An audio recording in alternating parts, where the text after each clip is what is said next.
I've tried to avoid overusing the word crisis on this show because it makes people panic. It even makes me panic. But sometimes there's just no other way to describe a situation than to call it what it is. At least 10 people watching this right now are either desperately looking for accommodation or are in the process of trying to recover money and or a residential stand that they lost to a shady housing cooperative or a real estate agent. And when I say 10, I'm being very conservative with that number. Very conservative. That, my friends, is because our country has a housing crisis. According to the Ministry of National Housing and Special Amenities, there are approximately 1.2 million people on the government's national housing waiting list.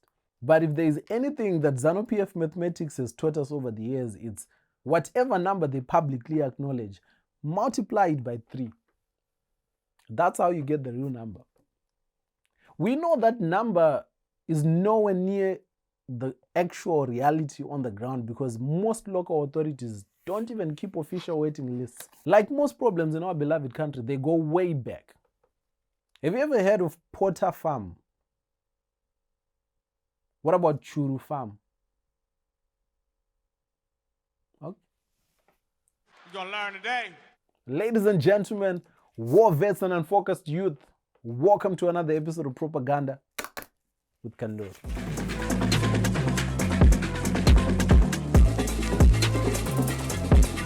Let's begin in 1990 when Reverend Damaning Stole, you might remember him as the biggest victim of the Mgagao Declaration, but let's not get sidetracked. In 1990, Reverend Stole was the owner of Churu Farm, which he opened up to people struggling to find affordable accommodation in Harare. The families who took up residence at Churu Farm paid 30 Zim dollars, which is about $3.50 at the time. They paid for plots measuring 150 square meters. By the end of 1992, more than 20,000 people had settled on the farm. Collectively, they had invested over 2 million Zim dollars in housing construction, which is about 200,000 US dollars at the time. They had also established a school with over 800 students and 15 teachers. More than 50% of the households at Churu Farm were female-led because at the time, women suffered discrimination when finding accommodation in the formal housing sector. Documents such as proof of marriage, children's birth certificates were a requirement to be placed on housing waiting lists. I don't even know why I said at the time as if this is not happening anymore. Just as the light at the end of the tunnel was starting to shine brightly for Churu Farm residents, ZANU-PF came and said,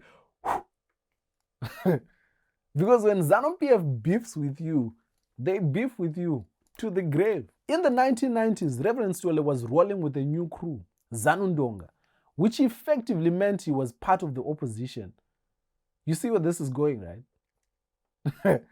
Having a community of over 20,000 people who called an opposition leader landlord was never going to fly. It had to be nipped in the bud. And it was. Using the compulsory acquisition powers under the new Land Acquisition Act, the Ministry of Lands acquired Churu Farm in April of 1993. They bought it on the grounds that it was being underutilized for farming purposes and that the presence of more than 20,000 people posed a serious health hazard. Oh, they care. Cheap punishment plus good move. In September of the same year, the Ministry of Local Government issued eviction notices to the residents, giving them until 30 October to vacate the farm.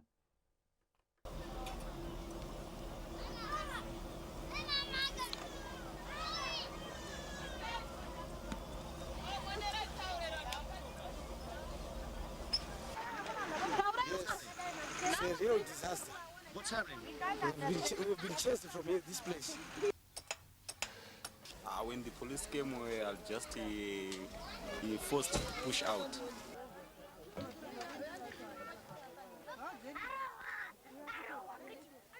They were abusing people. What did they do? They said you must take all your belongings within 30 minutes' time. It is acting illegally. I mean, no bully acts legally. They're just being bullies, that's all.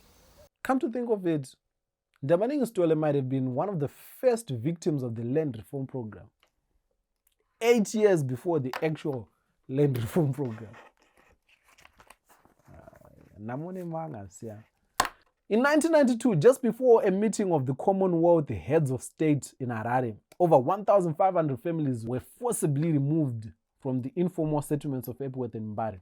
The government basically looked at Matapi and Tagarira and all those other areas and said, ew, broke boys. You know how our parents used to make us clean the house thoroughly before very important guests came to visit? This was exactly that. Except that the dead in this case were people, and they had to go. People being equated to death for one political reason or another is a recurring theme in Zimbabwe's troubled history, but that's a story for another day. These families were relocated to Porter Farm, about 10 kilometers outside Harare. The government's official justification for the Epworth and Mbare evictions was it wanted to upgrade these informal settlements. Oh, Father Christmas. What had originally been meant as a temporary relocation was still ongoing in 1995. Harare City Council showed up one day in May and notified Porter Farm residents that they had 48 hours to leave the area as the land was to be used as a sewage disposal and treatment site. How do you tell someone to leave their home so that the land they currently live on can be turned into a sewage disposal and treatment site? The council didn't even offer any alternative accommodation, and the residents took the case to court, rightly so. And fortunately, the High Court decided that the residents could stay until alternative accommodation was provided by the city council. Fast forward to 2003, Porter Farm had grown into a vibrant community with a school, a clinic, several churches. They even had a police post. Life was good, very good. But that right there was the problem. Couldn't be allowed to continue, could it? In 2003, a consortium of local business people bought a horticultural farm adjacent to Porter Farm. These business people developed a plan that would turn Porter Farm into a farming village. This was welcome news to the Porter Farm community, who saw this as an opportunity to discuss the regularization of the holding camp. Negotiations started and they were going well until someone got greedy and negotiations fell apart. The police and militia were sent to evict the residents and relocate them to Caledonia and Hopley farms. 11 people died in these confrontations. The only thing that stopped the madness and bought Porter Farm residents some time were the upcoming 2005 elections. But as soon as the 2005 elections were done, and it became clear in ZANU-PF's eyes that everyone in Harare were just a bunch of ungrateful little they decided it was time to bring in the big guns. Well, in this case, the big brooms. Enter Operation Mrambatriya.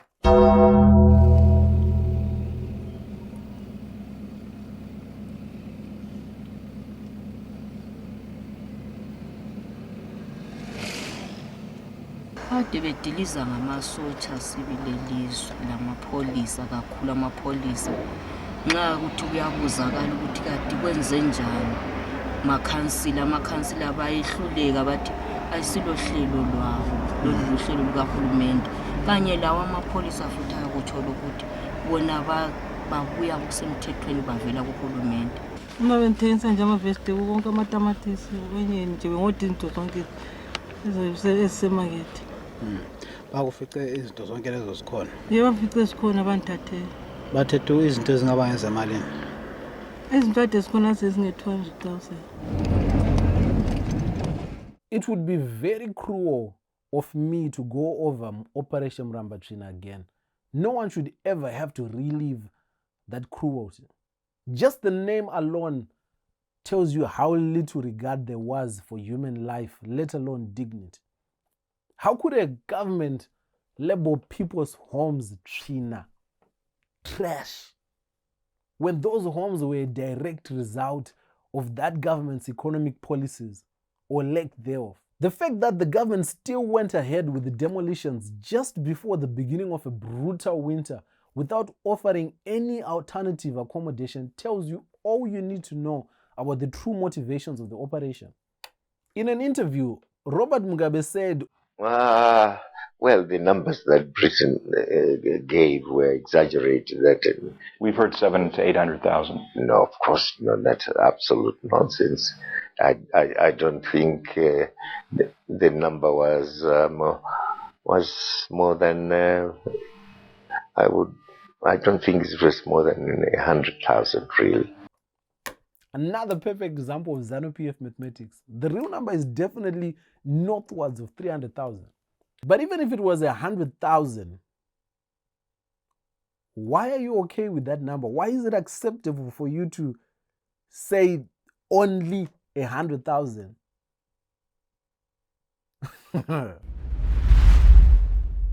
Despite Zimbabwe ratifying several international declarations that stand against forced evictions and protect children's rights to have adequate housing, demolitions and illegal evictions have continued, and they've been going on for decades, and not just in urban areas.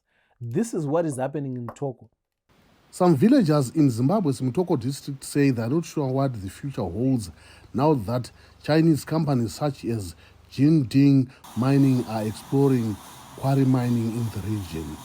This 42-year-old farmer is eager to speak out about the company's plan to mine an area that stretches over 180 hectares and includes some of their homes. But he asked not to be identified over fears he would be targeted for speaking out. The area they want is where we live and where our cattle graze. It's our source of income. We wonder where we will go. The area they want is too huge. Our ancestors' graves are there too. We wonder where they will relocate them.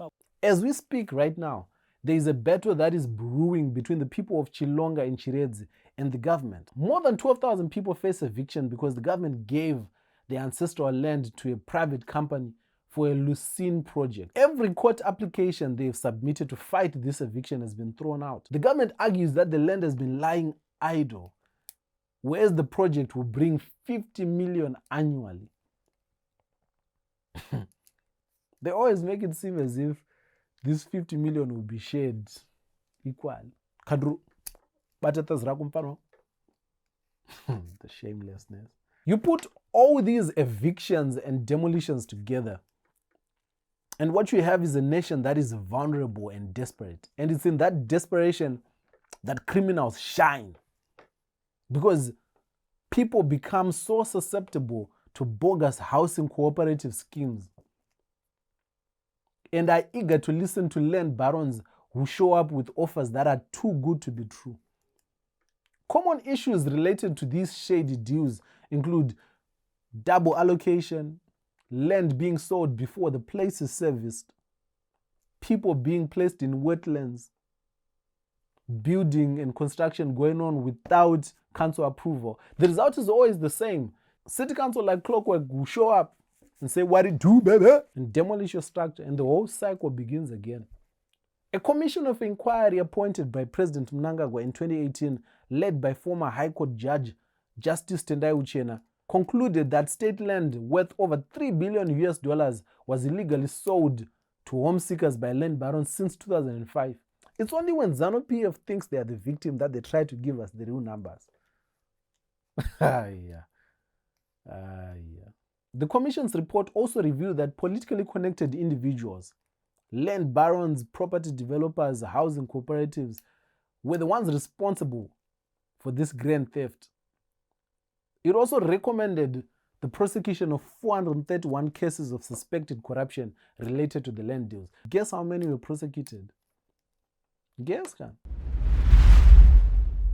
Calling this a housing crisis greatly understates what has and is happening, which is a systemic attack on people's humanity. Beyond a few arrests and commissions of inquiries, nothing substantive has been done. And because of the lawlessness that has been allowed to prevail, people in positions of power like landlords have become terrorists, charging extortionate fees for the most basic of accommodations.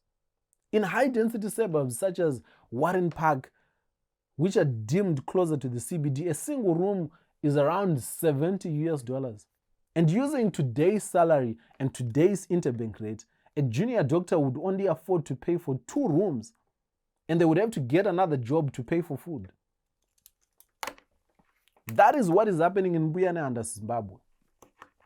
I wonder what she thinks about all this. So what needs to happen? How do we get out of this situation as a country? The truth is, I really don't know. I wish I knew.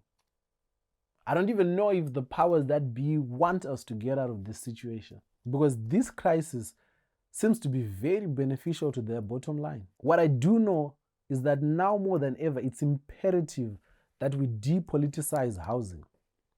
Adequate shelter is a basic human right and needs to be protected as such. It should never, ever be held ransom by political bodies.